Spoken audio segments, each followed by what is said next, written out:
பேரவை தலைவர் திரு பிரபாகர் அவர்கள் அவர் நாளுக்கு நாள் அவர் மீதான மதிப்பும் மரியாதையும் எனக்கு கூறிக்கொண்டே போகிறது.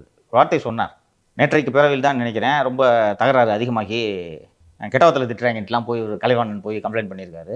என்னுடைய அவை காலத்தில் ஒருவரை கூட வெளியேற்றாமல் நான் எனது பதவி காலத்தை முடிக்க வேண்டும் என்று நினைக்கிறேன். என்னை அப்படி வெளியேற்றும் நெருக்கடிக்கு தள்ளிவிடாதீர்கள். நிர்மல் எழுந்து மாப்பிள்ளை என்றதும் எல்லோரும் எழுந்து கத்துகிறார்கள்.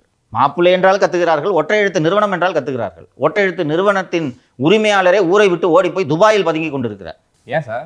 இங்கே வந்து கணக்கு பண்ண நீ கொடுப்பியா? 300 கோடி கொடுக்கணும். மாப்பிள்ளை என்றால் கத்துகிறார்கள். என்ன மாப்பிள்ளைன்னா என்ன, உங்கள் வீட்டில் மட்டும்தான் மாப்பிள்ளை இருக்காங்களா? எல்லார் வீட்லேயும் மாப்பிள்ளை இருக்காங்க. ஒற்றை எழுத்து நிறுவனத்தின் பெயரை சொன்னால் நீங்கள் ஏன் துடிக்கிறீர்கள்? அப்போது ஒற்றை எழுத்து நிறுவனம் உங்களுடைய நிறுவனம், அதனால தான் துடிக்கிறீர்கள். ஸோ கைகலப்பு வரை இது போய் அவர் சபாநாயகர் வேதனையை தெரிவிக்கிறார். தாவேக, அதிமுக உள்ளிட்ட அத்தனை எம்எல்ஏக்களும் மனதில் ஒன்றை நிலைநிறுத்த வேண்டும். மக்கள் உங்களை பார்த்து கொண்டிருக்கிறார்கள்.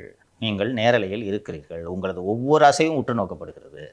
யாரோ ஒருவர் அமைச்சர் ஒருவர் பேசி கொண்டிருக்கும் போது அந்த துரை சந்திரசேகரன் இப்படி உட்காந்துக்கிட்டு இப்படின்றாரு. இதை க்ளோஸ்அப்பில் எடுத்து போட்டு இவரது ரியாக்ஷன்ட்டு இன்னைக்கு மெயின் ஸ்ட்ரீம் சேனலில் எடுத்து போட்டாங்க.